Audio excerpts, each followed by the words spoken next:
안식월 다녀오시고 첫 번째 녹화 복귀신데 그렇죠. 오늘 맞아요. 뭔가 좀 기대가 많습니다. 저요? 네, 뭐가 달라지셨다고 멍할 뿐이에요. 생각이 드시는지. 멍해 그냥.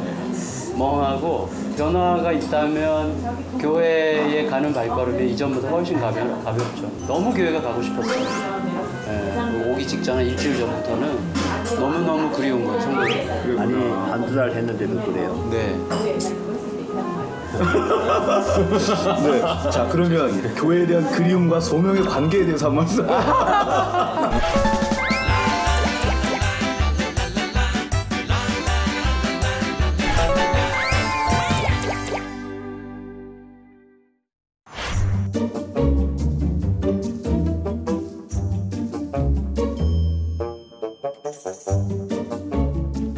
저희 목사님 얼마 전에 책을 읽었는데 친구가 쓴 책이에요.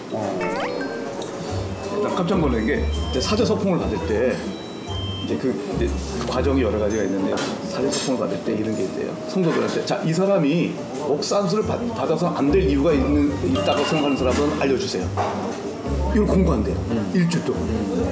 그러니까 본래 그 군대원을 지원하려고 하면은 당의 추천을 받아야 되고 또 당회가 노예 이야기해서 노예 추천을 받아야 되고 그게 흔적이에요. 그 과정은 남아 있는데요. 네, 그거 완전 형식적으로 남아 있어요. 네, 너무나 형식적으로. 그냥 빼대만 그 하나의 그 형식 딱 그것만 남아 있는데 그게 제대로 돼야 돼요. 제대로 돼야 진짜 그 소명을 확인할 수 있는데 지금은 다 자가 발전이죠. 그 사실은 지금 저희가 이제 시티 투 시티 그 팀캐러랑 같이 하는 그 개척 운동에서 제일 키가 어세스먼트예요. 어떻게 평가를 해서 이 사람이 제대로 개척할 만한 사람인지를 평가하는데 이 과정이 굉장히 치열해요. 그러니까 굉장히 촘촘하게 이 사람을 아는 친구, 부모, 그다음에 선후배, 교수 다양하게 이걸 받고 3박 4일을 같이 살면서 어세스먼트를 해요. 굉장히 그래서 거기서 단호하게 당신은 개척하기에는 적합하지 않은 사람이다라는 말도 단호하게 하고. 아, 그런 경우 실제로 있었군요. 실제로 많죠. 네. 본인이 그게 객관화 안 되면서 그게 진짜인지 알고 수가 없어요.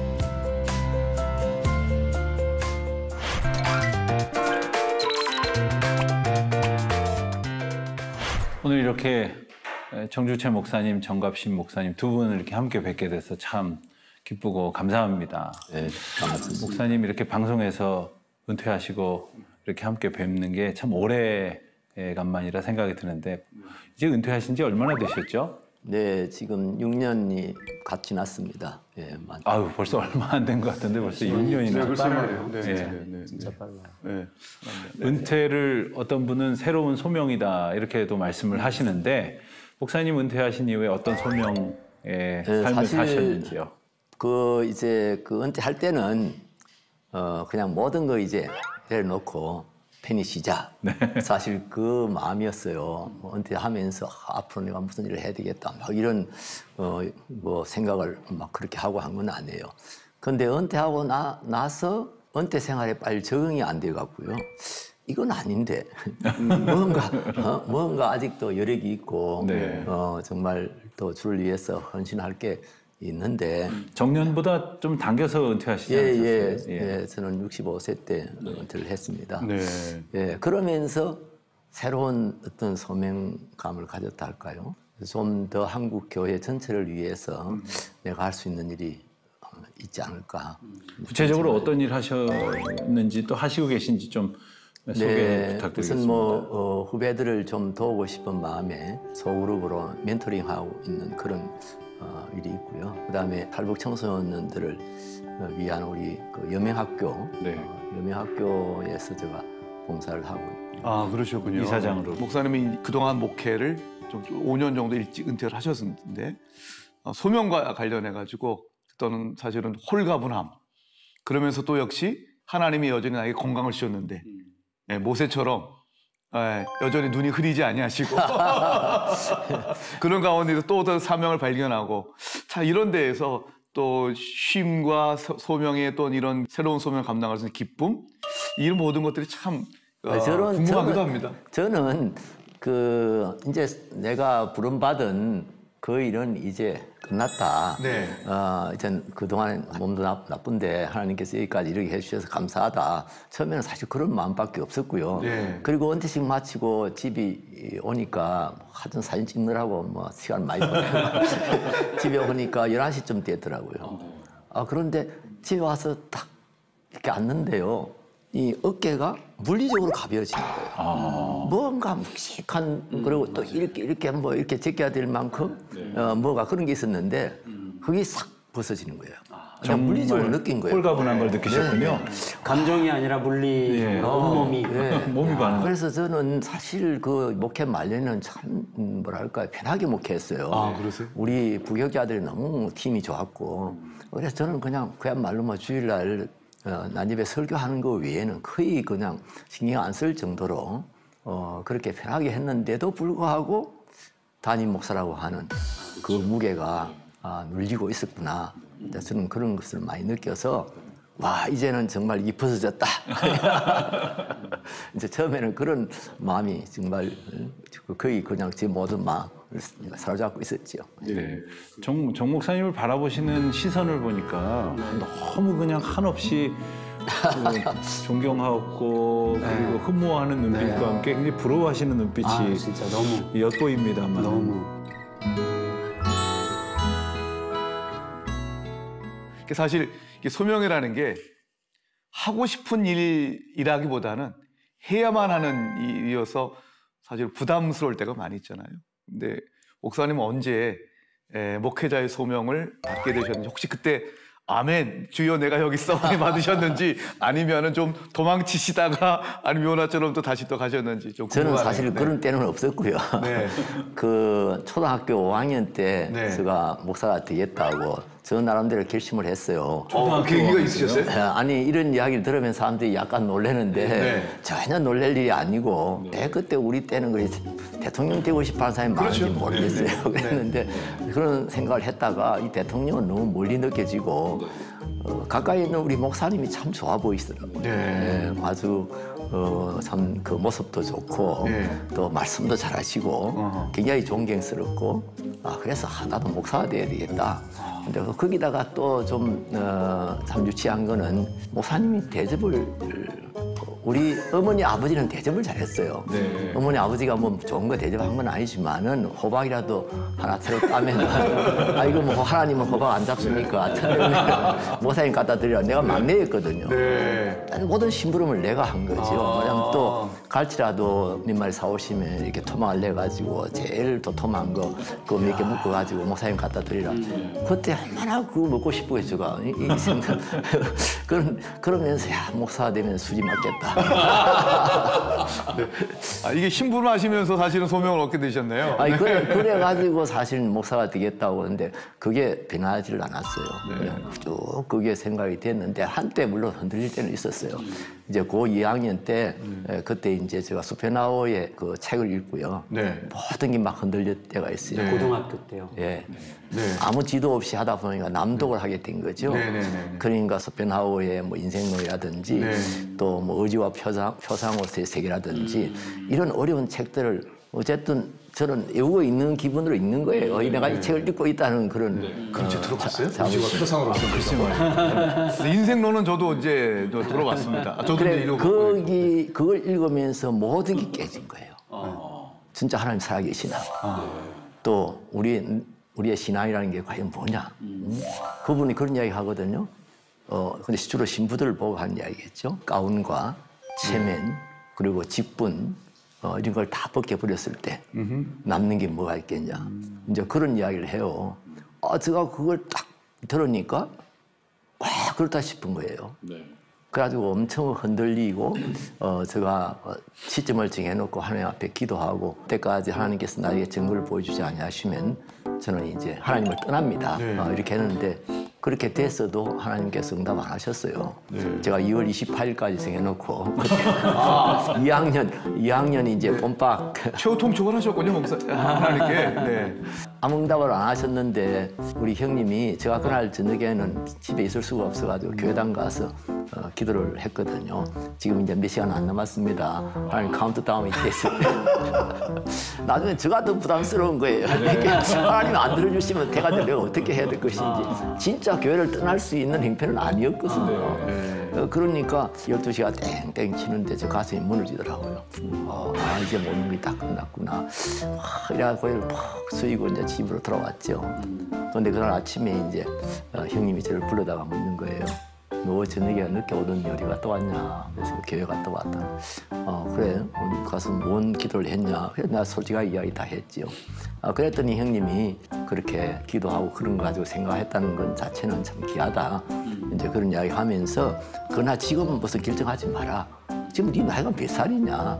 네가 공부를 얼마나 했냐? 그러니까 지금 결정할 필요 없다.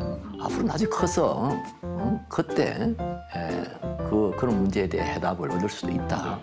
이제 그 바람 그리 말려주시는 바람에 그냥 제가 감사하다고 형님을 통해서 응답을 주셨군요. 예. 사실 시차로 따지면 그게 미국 동부 시간으로 2월 28일 날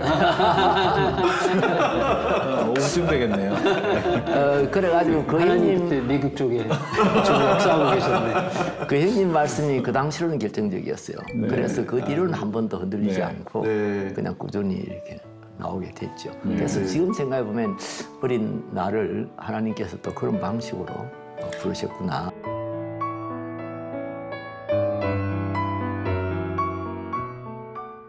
목사님 어떠셨어요? 그런 주변 저는 사실 가운데서도 있지 않으셨을까? 소명과 관련해서 네. 얘기를 이렇게 좀 드라마틱하게 할 입장은 못 되는 것 같아요. 왜냐하면 저는 그 밀려갔다 그럴까? 저도 모르는 사이에 네. 이렇게.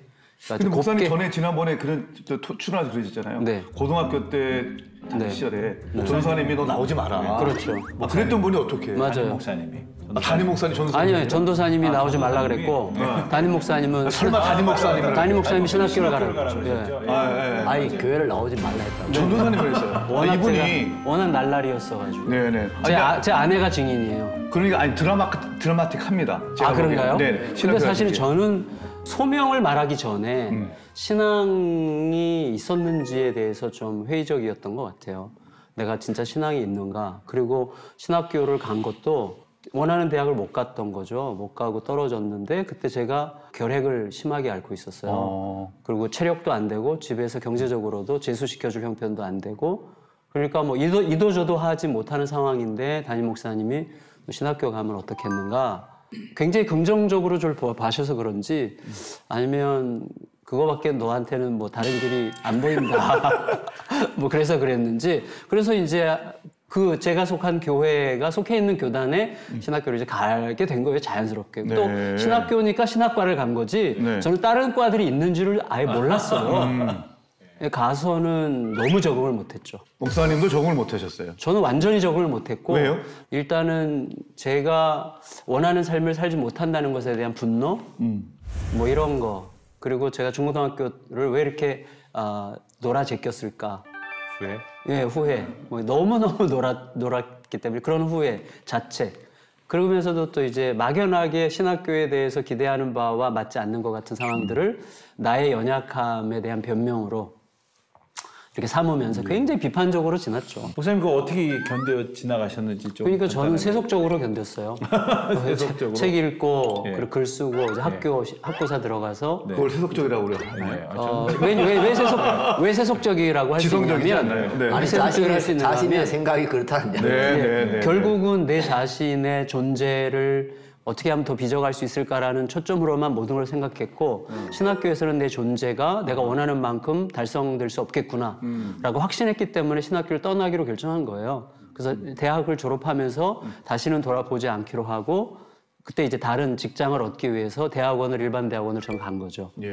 네, 근데 그 대학원에서 저는 사실 대천덕 신부님이 이제 기독 학생들을 대상으로 꾸준히 강연을 오셨었어요. 그 강의를 들으시면서 좀, 그때 이제 깨졌죠, 완전히. 네, 조금만 자세하게 얘기해 주세요. 그러니까 대천덕 신부님이 그때 강의 내용이 뭐냐면 무슨 우리 인생이 과연 어디를 향하는 인생이 될 수 있는데 어디를 향하는 인생이 과연 거기에 진짜 뭐가 있느냐, 내 마음 속에서 그걸 향하는 것에 해당하는 내 마음의 지금 동기가 뭐냐에 대해서 좀 집요하게 좀 물으라는 질문을 하셨는데, 그러다가 놀랍게도 그때 은혜가 온 것 같아요. 제가 참 은혜 없는 사람이라고 생각했는데 확 그냥 사로잡히면서 야, 내가 진짜 아무것도 남지 않을 것 같은 삶으로 가고 있었구나. 이런 깨달으면서 그때 제 생에 그렇게 많이 운 적이 없어요. 그 무렵에 나의 완전히 삶을 엉엉 울었죠. 목회자의 길로 하나님 드리겠다. 원하시면 그리로 가겠습니다. 그래서 진짜 거의 드라마틱하네요. 아, 그런가요? 저가 드라마틱한 게 없던데. 근데 그래서 아내한테 얘기했더니 아내가 네. 못 믿겠다. 그래서 나는 사모님을 한번 뵙고 싶어. 당신 못 믿겠다. 그러니까 그러면 졸업을 해라. 네. 왜냐하면 자기가 겪은 이 남자의 잔머리에 비춰볼 때 졸업 논문 쓸 자신이 없어가지고 이게 약간 그것과 좀 이렇게 약간 섞여 있지 않을까라고 의심한 것 같아요. 그래가지고 졸업하면 믿어줄게. 일반 대학원에 지금 졸업학기를 앞두고 거기는 또 막 상황에서 그 논문이 어렵다고 이제 생각했는 것 같아요, 아내가. 그래서 알겠다고. 근데 진짜 놀랍게도 제가 거의 한 50일 만에 석사 논문을 썼어요.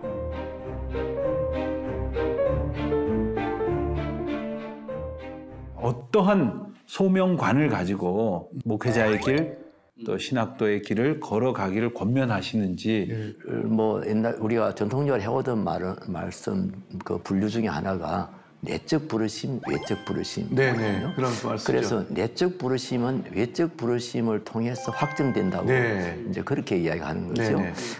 그래서 뭐 자기는 내가 신학교 가서 앞으로 목회자가 돼야 되겠다. 이건 내적 부르심을 자기는 이제 마음 가운데 하나님이 주셨다 생각하고 이제 한 거죠. 근데 그게 외적 부르심을 통해서 검증되지 않았을 때는 굉장히 위험해질 수 있는 거죠. 왜냐하면 그냥 자가 발전할 수 있거든요. 그렇죠. 옛날에 뭐 그냥 비난하면서 이것도 저것도 안 되니까 뭐 목사나 될까 뭐 이런 비난하는 사람들이 있었듯이 이제 그런 식이 돼버릴 수 있는데, 그게 이제 전통적으로는 그게 저는 처음에는 유지되었다고 생각해요. 근데 지금은 형식만 남아 있고 그 실제 내용은 없어져 버렸어요. 그렇게 돼 버리니까 이 소명이라는 말이 아주 하찮은 말이 되어버린 거예요, 지금. 그러니까 저는 내적 소명에 대해서 좀 더 치열하게 우리가 얘기해야 된다고 생각하고, 외적 소명에 대해서는 실천적인 어떤 대안들을 많이 찾아서 어디선가 시작해야 된다는 생각이 드네요.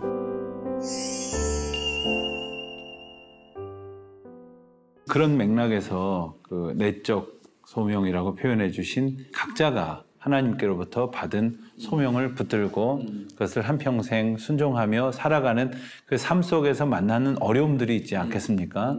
혹시 목사님들께서 그러한 그 소명의 그 내적 갈등을 갖고 있는 분에게 우리가 조언을 한다면, 우리가 권면을 한다면 어떤 말씀을 주실 수 있을까요? 소명은 좌절과 희망의 대화다. 이런 식의 생각이 들었어요. 좌절과 희망의 무슨 대화다. 말이냐면 자, 정갑신 목사어로 나옵니다. 소명은 예를 들어서 옛날에 존 스튜어트가 비전은 분노로부터 시작한다고 이야기한 적이 있어요.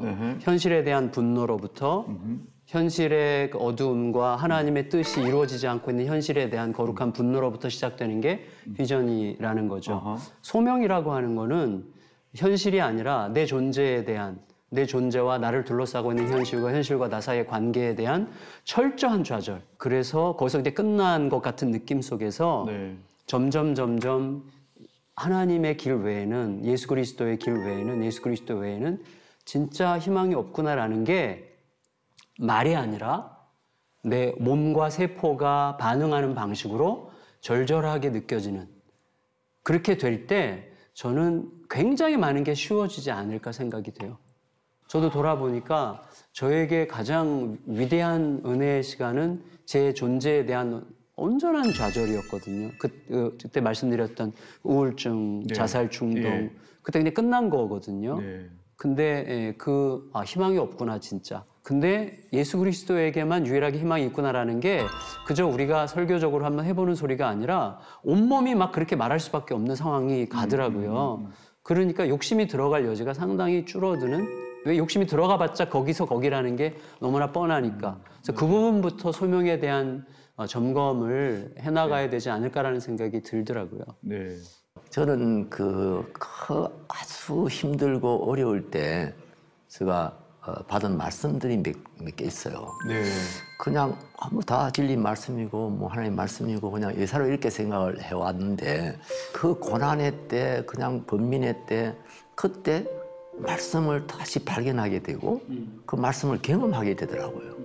그 말씀 앞에서 제가 이제 무릎을 꿇고 예 말씀대로 하겠습니다 했을 때 이제 그것이 정말 하나님의 은혜로 이렇게 이루어지는 것을 보면서 내가 말씀을 이제 경험하고 있구나. 그러니까 저는 경험한 말씀들이 있어야 된다고 생각하는데 그게 언제 오냐면 아주 분탄할 때는 안 와요.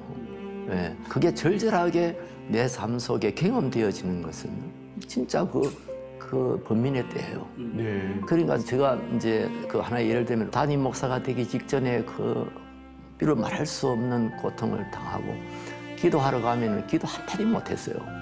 그냥 계속 그냥 뭐 이 생각 저 생각 그다음에 어제 그 집사가 이런 식으로 했는데 왜 그때 내가 대답을 제대로 못했지 뭐 왜 하나님께서 나한테 이제 이런 대우를 받게 하시냐 막 이러면서 막 네. 그런 생각만 하고 있을 때예요. 네. 그때 하나님께서 그날 새벽에 저한테 로마서 12장 1절 2절 말씀을 옆에서 읽어주듯이 줬어요. 지금은 제가 암송하고 있습니다만 그때는 암송 못할 때예요. 그러므로 형제들아 내가 하나님의 모든 자비하심으로 너희를 권하노니 너희 몸을 하나님이 기뻐하시는 산 제사로 드려라. 이는 너희가 드릴 영적 예배니라.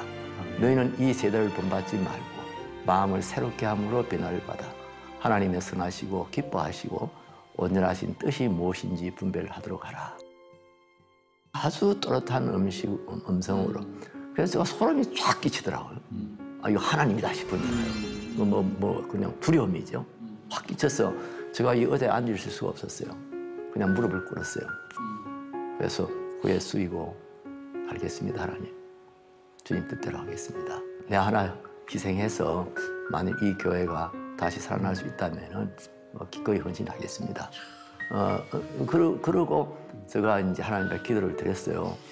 그러고 나니까 뭐랄까요? 막 저를 매고 누르고 막 이렇게 했던 그런 것들이 순식간에 사라지고 나는 해방됐다.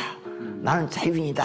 하는 그런 마음이 막 이렇게 솟아오더라고요. 환경은 그대로요, 또. 네, 저도 모르게 두 손 들고요. 예수 길박 풀렸도다. 모든 길박 풀렸도다. 제가 찬송 불렀어요, 그런 아침. 순종하면 자유롭게 되는군요. 예. 그러고 난 후에 이제 일이 풀리기 시작한 거예요. 네. 그래서 저는 그런 치열한 고민을 해야 된다고 생각해요.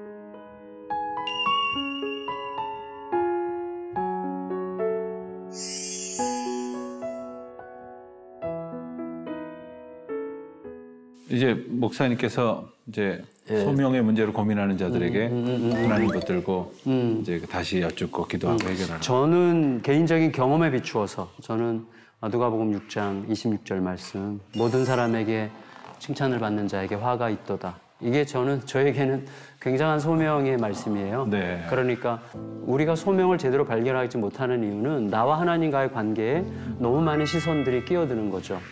그러니까 가장 최근에 우리 성도 들은 이야기를 말씀드리면 남편이 베트남에 가서 이제 일을 하는데 잘 안 되고 생활비를 안 가져오고 이 자매는 아이가 없었는데 입양을 했어요. 근데 그 이후에 생활비가 안 오고 남편 없이 외롭게 육아를 처음 해보니까 너무 힘들고 남편은 없고 돈은 없고 이런 사이 일에 이게 막 8개월 이상 가니까 너무너무 고통을 느낀 거예요. 그래서 심지어 이렇게 표현하기도 미안한데 심지어 이제 죽고 싶은 아이와 함께 죽어야 되겠다라고 하는 생각까지 갔는데 지각을 새롭게 하는 게 저는 소명의 굉장히 중요한 요소라는 생각을 하게 돼요. 이 자매에 비추어봐도 왜냐하면 이 자매가 어린이 전도하는 새소식반이라고 있잖아요. 새소식반 이제 교사들 모임에 제가 이제 밥을 사주겠다고 이제 가서 모였어요. 근데 이 자매가 초청을 받아서 온 거예요. 너무 힘드니까 친구가 와서 너 밥이라도 먹어라. 그래서 이제 밥을 먹는 자리에서 이제 남편 얘기 나오고 하면서 저는 그냥 툭 뭐 계시적인 게 아니라 약간 그냥 편안하게 베트남 못 갈 거라고, 베트남 안 가게 되는 이유는 이 세수식반 같이 하라고 하나님께서 안 보내실 거라고 이런 식으로 얘기를 한 거예요. 그러니까 뭐 하나님의 계시 뭐 이런 건 아니죠. 그냥 우리끼리 할 수 있는 이야기를 한 건데 이 자매를 밥 먹고 집에 가서 지각이 사용된 거예요. 어떤 지각이냐면 내가 지금 24시간 남편에 대한 분노, 원망, 현실에 대한 좌절, 내 인생은 도대체 이게 뭐냐, 왜 이렇게 힘드냐. 여기에 24시간 에너지를 쓰는데 너무 많은 에너지를 여기다 다 쓰고 있다는 거죠. 그럼 내가 미친 척하고 이 에너지를 여기에 그냥 잘 모르지만 한번 여기다 쏟아보자. 그래가지고 가겠다고 전화를 하고 그 다음 세수식반에 간 거예요. 가서 이제 애들이 막 몰려오고 이러는 걸 보는데 갑자기 자기 속에 천국이 아까 뭐 예수 결박 뭐 이거 목사님 이거 하셨잖아요. 그런 순간이 온 거예요, 이 자매에게. 그리고 나를 부르시는구나. 네. 그래서 그때부터 지금 한 4, 5년째 세수식반에 완전히 헌신하다가 이번에 마산으로 세수식반 선교사처럼 파송받아서 가요. 네, 그러면서 제가 그저껜가 만나서 이렇게 식사하면서 이 자매 이야기 들으면서 굉장히 감동을 받았어요. 그러니까 이제 직업 때문에 따라 남편이랑 함께 가는 것도 있지만 이 가정이 거기 가는 1차적인 목적은 세수식반을 마산에 심는 거예요. 근데 여기 부부가 울면서 그 얘기를 하는데 제가 너무너무 감동을 받았어요. 그래서 이게 생각 속에서 내가 지금 살아가고 있는 삶이 어떤 삶인가 하는 것을 예수 그리스도 앞에서 생각하는 이것을 우리가 도와주는 일이 굉장히 필요하구나 라는 것을 좀 다시 한번 느끼게 됐어요. 그래서 저는 개인적으로 그거죠. 내가 하나님과 나 사이의 관계에서 모든 관심이 하나님께 쏠려야 되는 하나님과 나와의 관계에 너무 많은 시선들이 들어와서 소명이라는 게 왜곡되고 흐려지고 그리고 타협되고 복잡해지는구나. 그래서 다른 시선들이 없어지고 모든 사람에게 칭찬받는 자에게 화가 있다는 말씀을 늘 기억해라. 이게 좀 소명의 중요한 요소라고 생각합니다. 이게 소명하니까 저는 제 친구가 생각나는데요. 네. 저 고등학교 때부터 아주 친하게 친한 친구가 있었어요. 고등학교 2학년, 3학년 같은 반이었고 같은 동네 살았고. 근데 이 녀석은 이제 의사가 됐거든요. 우리나라에서 의사라면 존경도 받고 뭐 수입도 괜찮고 뭐 그렇지 않습니까? 그래서 어느 날 저를 찾아오더니 야 원준아 나 저기 그 신학교 갖고 싶은데 어떻게 생각하냐? 이거 물어보더라고요. 그래서 제가 결사반대했어요. 네. 왜냐하면 지금 목사들이 많다. 근데 너처럼 신앙 좋은 사람이 신앙 좋은 의사가 신앙 좋은 의사로서 네 소명을 좀 잘했으면 좋겠다. 그래 그러더니 이제 접더라고. 그래서 이제 공부에 대한 욕심이 있어가지고 그래도 시부리어도 공부하고 뭐 이랬었던 것 같아요. 근데 또 찾아온 거예요. 1년인가 후에 왔었었는데 여전한 아니면 더 이상의 열기를 갖고 있더라고요. 그러니까 저는 이제 거기에서 이런 걸 느꼈어요. 하나님이 주시는 생각은 시간의 검증을 거치는구나. 즉 어느 정도 시간을 거쳐도 사그러들지는 않는구나 라는 생각이 들어서 제가 그래 그러면 너 해야 될 것 같다. 내가 보니까 너 하나님 부르시는 것 같다. 그러니까 그런 생각 속에 시간의 검증이라는 걸 생각해 봤고요. 냄비처럼 뜨겁게 들렀다가 조금만 시간이 지나면 그 사그러지는 거는 소명이 아닐 가능성이 높지 않네요. 또 한 가지는 이제 잘 살 수 있었는데 편하게 살 수 있었는데 그렇지만 손해 보지만 더 큰 기쁨이 있을 때 저는 이제 그게 참 소명과 관련된 이게 하나님의 소명이겠구나 그런 생각을 또 좀 해보게 됐습니다. 좀 좋은 예를 들어요. 어떠셨어요, 목사님? 저는 소명을 늘 기억할 때 과연 우리가 어떤 것으로부터 점검해 갈까? 제가 좋아하는 말씀 중에 마가복음 3장에 예수님께서 이제 제자들을 이렇게 부르신 장면에 12제자 이름을 쭉 나열하신 후에 예수님께서 그들을 부르시고 나서 이렇게 세 가지를 이렇게 하시려고 하셨다 이렇게 기록되어 있더라고요. 하나는 예수님 자신과 함께 있게 하시려고 했다는 거, 그다음에 또 전도도 하게 하셨다는 것과 그리고 귀신을 쫓는 권능도 주셨다고 하는 것. 근데 저희는 이제 소명 그러면 막 전도도 하고 귀신도 쫓으러 다니는 것만 생각하는데 예수님과 함께 있게 하시려고 하셨다는 것을 이제 때때로 잊어버리는 것 같아요. 그래서 주님이 우리를 부르신 것은 늘 우리가 주님과 함께 있게 하시려는 그 가장 큰 사랑의 확신을 주신 것이다 하는 생각을 다시금 해보게 됩니다.